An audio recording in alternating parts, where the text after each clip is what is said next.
A short time ago in a boardroom close to here. Disney CEO Bob Iger described last week's teaser release for Star Wars: The Force Awakens as exciting, promising eager moviegoers the film will exceed their expectations. The CEO praised director J.J. Abrams and the new president of Lucasfilms, Kathleen Kennedy, for their respect to past films while pushing the storytelling into the future. They are attempting to achieve the perfect balance between the greatness of what was and the greatness of what we believe is to come, and I think they have done that. When people see the film, they will agree. The film is set for release on December 18th, 2015. All right, so naturally we're starting the show this week with clearly the most important thing happening on the face of the earth. I am incredibly excited about this. Almost everything I believe I learned from Star Wars. I even thought the prequels were okay. I get a lot of shit for it. As I should. All right, so Ben, I got to start with you here as the movie guy. Do you have the faith in the Force that I have with this thing? I have a lot of faith in J.J. Abrams. I think odds are that it will deliver. That fan base, apparently, as evidenced by what you just said, will literally watch anything. Yeah. So, you know, it seems like it'll be better. That trailer has the feel, and, you know, as a movie critic, you don't want to make any bold decisions based on a trailer. One, people will laugh at you, and two, you're going to be wrong. Yeah, but come on, be wrong right now. That said, it looked good. You know, it looked like it was taken seriously. It didn't look like a joke. I saw Star Wars 3 times in 1977, like everybody else of my age. But the second and third time, I was like, I guess we're going to see Star Wars again, because this is what we do, because we're 10, but I am not that into this. Really? And it has never meant anything. I didn't see The Empire Strikes Back for 15 years after it came out. I saw the first, I saw the third, and then I had to kind of piece in Empire Strikes Back. And you call yourself a movie reviewer. That is disturbing. Rick, how do you feel about this thing? Do you think, okay, so the prequels, everyone gets it. They weren't as good. This was George Lucas directing all of them after writing all of them, et cetera, et cetera. But now J.J. Abrams. I'm sitting in the theater, and some middle-aged guys around me, roughly my age. I'm 60. There's other guy's gray, you know, sitting there waiting for the movie to start. And they bring out the trailer, and these old, farty old guys, they'll go, what's this? And then they're going along the water, and they're, hey, wait, what? Oh, wake up, what? Oh, look at that, what? Oh my God. And then you see, then Harrison Ford goes, Chewie, we're home. That's a good Harrison Ford. Get off my spaceship.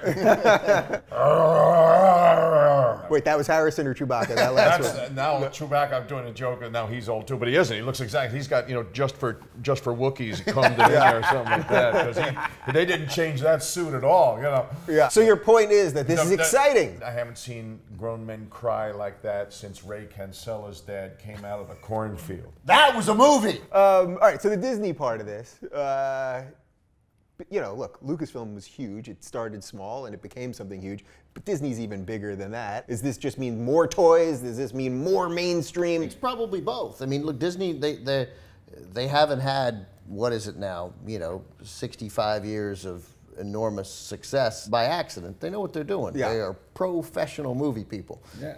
And this needs to be a professional movie. And if by the same token, we're going to get blasted with more Star Wars stuff, well, okay. My cynicism about that has been completely eroded by reality. Like, this is the world we live in, and that's what's going to happen. But the important thing is, what kind of movie are they going to make? Like, if you're blasted with product placement and kids are inundated with Star Wars stuff to buy and video games that then go with the first 3 movies, the prequels, well, then you're appropriately cynical about it. You know, I don't think any of us were cynical. I certainly wasn't, even though, I mean, I like the Star Wars merchandise, I had the little action figures. And those were great. I liked those a lot better than I liked the first 3 movies. What do you think about the Disney part of this? Do you think there's a risk in having just 2 or 3 studios that own pretty much everything? I mean, they own all the Marvel stuff now. It's all coming out of the same factories.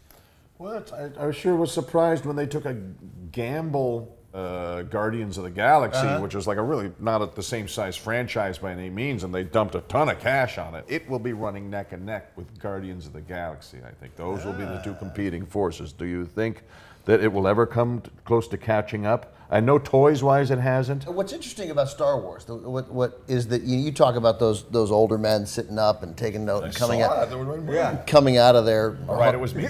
coming out of their heart disease for just a moment. That's what Guardians of the Galaxy is up against. Is this multi-generational penetration that Star Wars has. There's enough money for everyone. There's plenty of money going on. Real quick, so what captured your imagination the way that Star Wars clearly captured mine? Is there something that did it for you? Star Wars completely, it framed so much of what I think about things. Is I'm 60. 2001. Yeah, all right.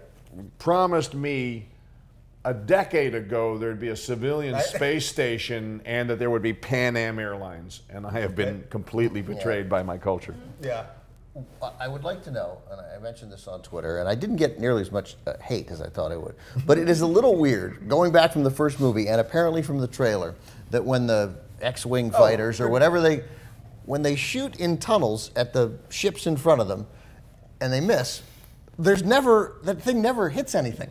Like, there's never an explosion further down the tunnel. You mean of where the ricochets and the random shots hit? It's going to hit something eventually. You're in a tunnel. There's no ping-ping, right? There's no, Right. That's a little brief complaint. So I guess your answer then is no, nothing captured your imagination because you're so literal and you want such truth. What captured your imagination the way Star Wars captured mine? Let us know in the comments right down below.